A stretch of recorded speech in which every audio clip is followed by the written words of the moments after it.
My wife was sick and tired of battling with the wood stove to get a fire going. Sometimes it would be 10 or 15 minutes of balling up paper and stuffing it and getting soot all over her hands and everything. Anyway, she charged me with coming up with some kind of idea to get the fire going that wasn't so frustrating. And this is what I came up with. Utilizes egg cartons, shredded cedar, and paraffin wax. Those are the basic ingredients. And they're very inexpensive, very easy to make. So hope you get something out of this video. Hope it's of use to you. Thanks. I'm going to speed this video up so I don't bore you to death, but the point is, it only takes about 2 minutes for these things to become fully engulfed.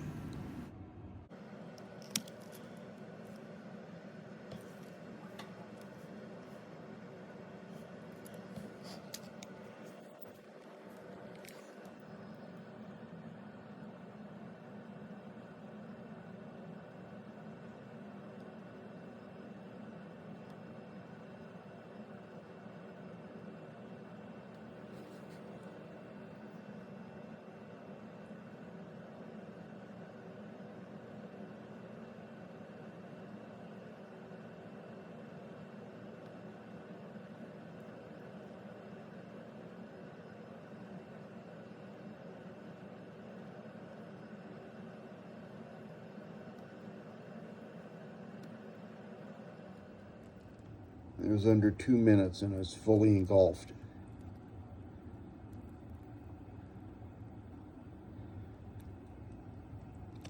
That cardboard packaging is acting like a wick.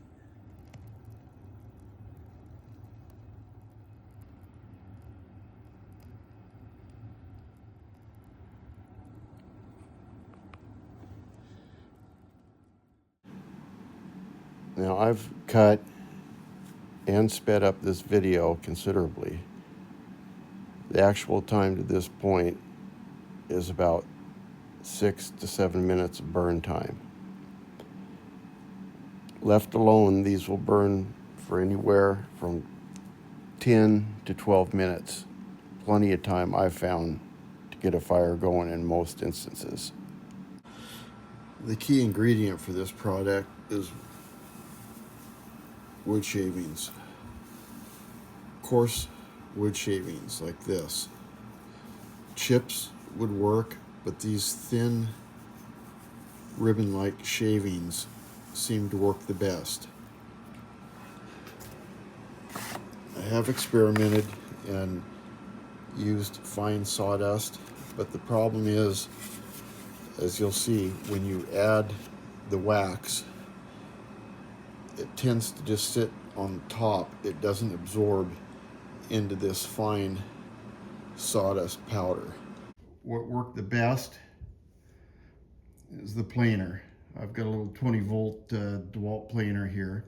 I've just put that fitting on to direct the shavings down where I could collect them easily. But you can see I used a scrap piece of red cedar here, and these beautiful shavings were produced, and fast.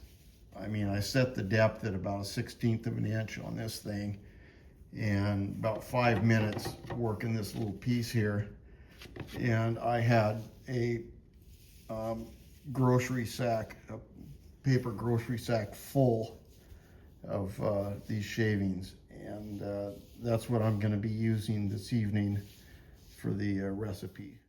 Now the next ingredient you'll need is candle wax, paraffin wax. It has a fairly low melting temperature, 135 degrees. I bought a 10-pound box. I believe those are 2-pound sacks. It's granulated, so it's real easy to work with, easy to pour into your pan to melt. And it's just real nice stuff. Doesn't make a mess at all.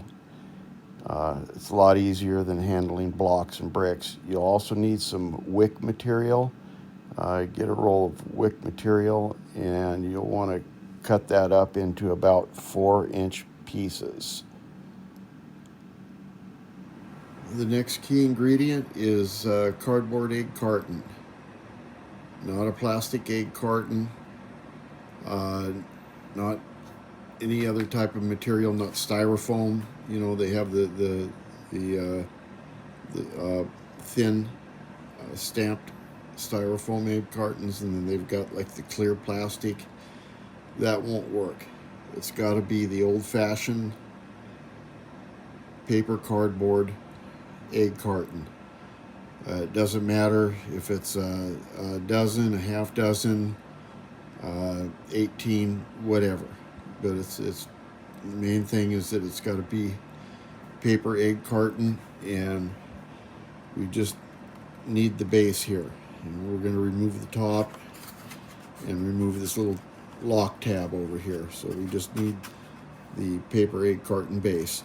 You're also need a pair of scissors to cut the candle wick, and some tape, because you're going to want to take the pieces of wick and tape it down to the bottom of each little egg cavity here. That way that piece of wick isn't going to be moving around as you attempt to put the wood shavings in here and pack them in. And then as you're handling everything and putting in the wax, you want those wicks to stay put, and you want them to go in down to the bottom and be secure. So I found the best thing to do is just to cut about 4-inch pieces of wick. Take a little 1-inch piece of the Scotch tape and stick it down in the bottom of each one of these. You're going to need some kind of a pan to melt, so, you know, guys, if you're doing this, check with your wife. Make sure you don't go grab one of her good hex-clad pans or something like that to do this. You know, go to Value Village or the thrift store and go find some kind of an old, you know, something they cleaned out from. Anyway, pan, and you're going to want to melt it on low temperature. You don't want this hot and smoking. You just want to raise it up, let's say 150 degrees. Actually, you know, with the unit on about 1 or 2, by the time it melts, you're going to be up to about 175 degrees. So if you're checking with a thermometer, you know, if you're 175, 180, that's perfect. And then what I have been using to handle is I've got an old stainless steel turkey baster. That seems to work real good. The first couple of dips, it's cold and it collects on the tip, but the stainless warms up real quick, and it melts off and it flows real good. This seems to work real good for transferring the wax from the pan to the egg carton.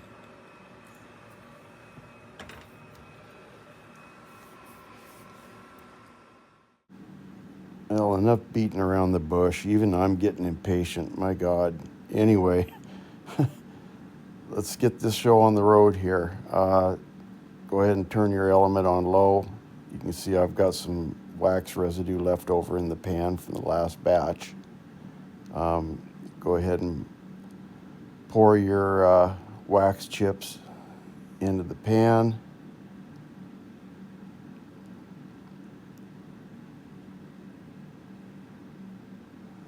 Sometimes there's little clumps in there. That doesn't really matter. It doesn't affect the melt rate.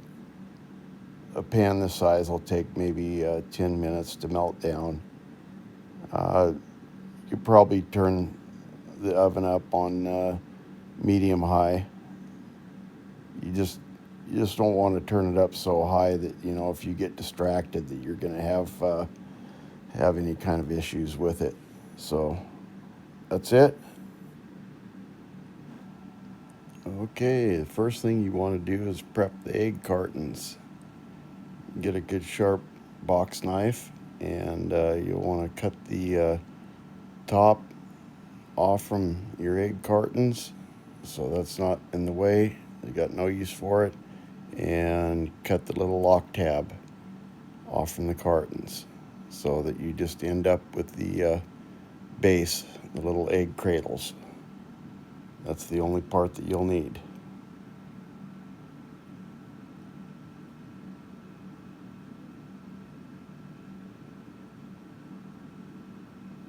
Next, take your little 3 to 4 inch pieces of wick material and tape them with Scotch tape into the bottom of the egg wells, the little egg cradles, so that they're secure and won't move around and get displaced as you're putting in the shavings and pouring the wax in.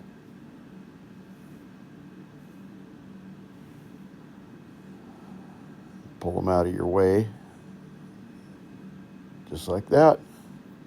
Okay, the first one I'm going to do, I'm going to go ahead and use the fine sawdust to demonstrate how difficult it can be to get the wax to absorb in. The surface tension, it can be a bugger. So again, I don't recommend using the sawdust, but I just wanted to demonstrate that you can do it. It's just kind of a pain in the butt.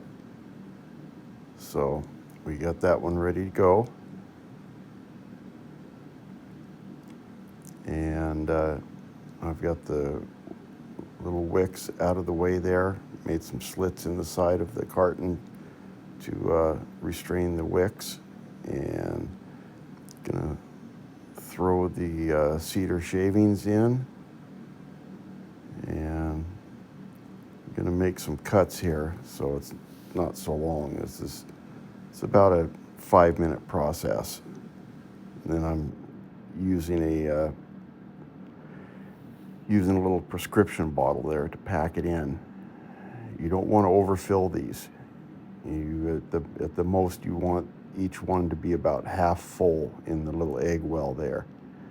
If you get too much product in there, it's too hard to separate them after the wax cools and congeals. If you get too much shavings in there and too much wax in there, it's a bear to get them apart.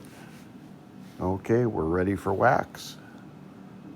Wax is melted, it's ready to go. Now remember, this first one I'm using the fine sawdust, which I don't recommend. And you'll see why here in just a second.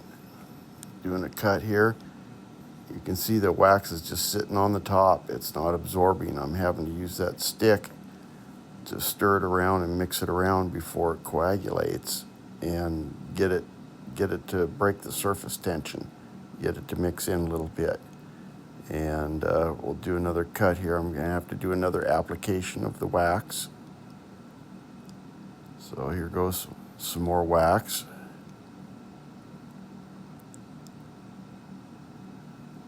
Kind of rinse and repeat here. Put the wax on and then stir it again, get it to mix in.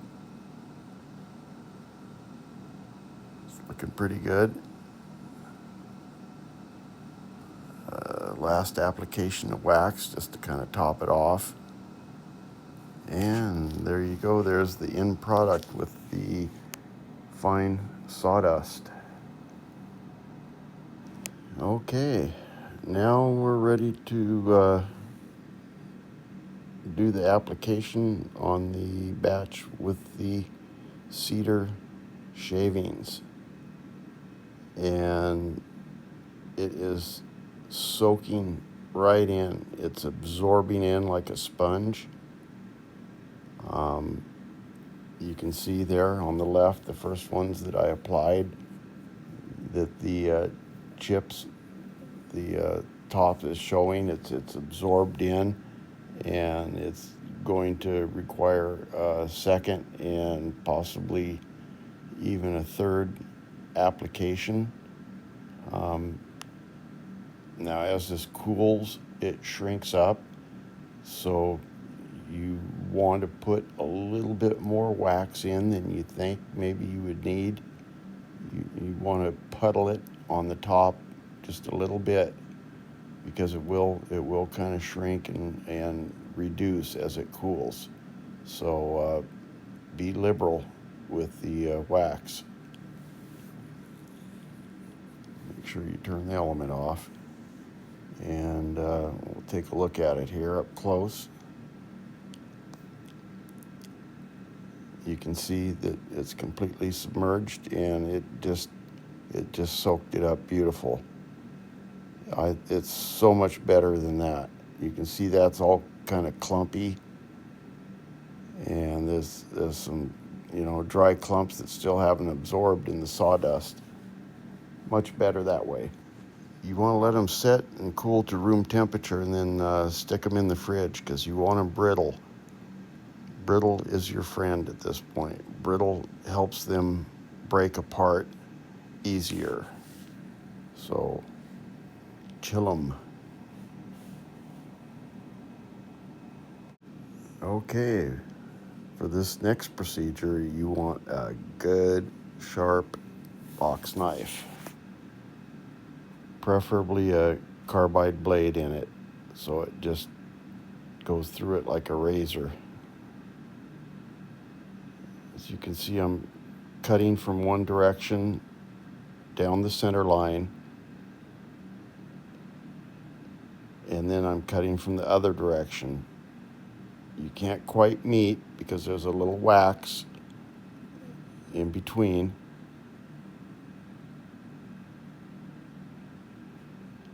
That's why you want them chilled, so that they're kind of brittle. Now you'll do the same thing. You'll cut from one direction in between each one of the cups. Spin it around, cut from the other direction.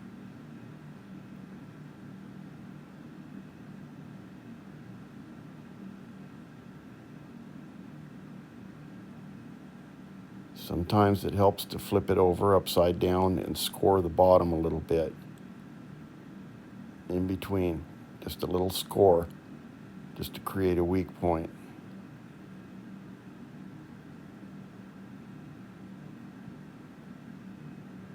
You can see that one actually cut right through.